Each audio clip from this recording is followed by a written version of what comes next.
Are you spending too much time managing the results that you're looking for instead of the activities that will get you there? Tune in to Agent Hacks right now.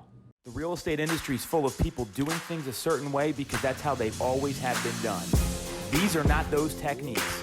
If you want to get punched in the throat with the most aggressive and innovative ways to generate business and run your real estate practice, check out Agent Hacks. So we are in a sales business, and the ultimate measure of success is the results. And yeah, that's really important. That's how you measure things at the end of the day. That's what a lot of businesses do when they have a sales component attached to them. It's not effective when you're at this point in the year. We're mid-year point, mid-July, trying to figure out what to do to get those results and have a monster second half of the year. So I want you to think about 3 groups of activities, and then we're going to plug in each activity to those groups and things that are getting measured in your own personal real estate business. So let's reverse engineer this. It's going to be results, objectives, and activities.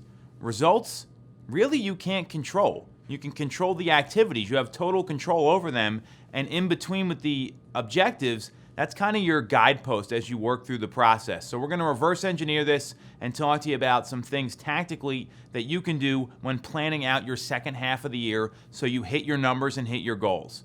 So the results are the easy ones. GCI, gross commissions, and number of sales. That's what a lot of agents look at. I would challenge a lot of you to add an additional one there called profit percentage, how much money you make from the gross. That's what a lot of agents don't focus on. We can talk about that later. Those are really the 3 results to focus on. Then you have your objectives. So what are you trying to accomplish with your daily activities? So talking to people, making contacts, setting appointments, the percentage of appointments that actually show up, and new clients obtained. Those are those things you can check on. They're your guideposts as to your pipeline, what you have coming in, but you can't control that totally. You can't control if someone's going to pick up the phone, if someone's going to meet with you or not. There's ways you can influence those items, and that's where we're going to get to the activities. So your objectives, again, are contacts, appointment set, appointment show rate, and new clients obtained. Here is where the rubber is going to meet the road, and I hate that expression, but it's a great way to size this up. It's with your daily activities. What are those activities going to be?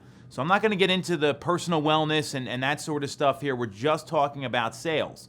So the first one, real easy one, number of calls made. So your number of dials. How many phone calls are you making a day? That's going to influence how many people you talk to, how many people pick up the phone, ultimately appointments set, new clients obtained.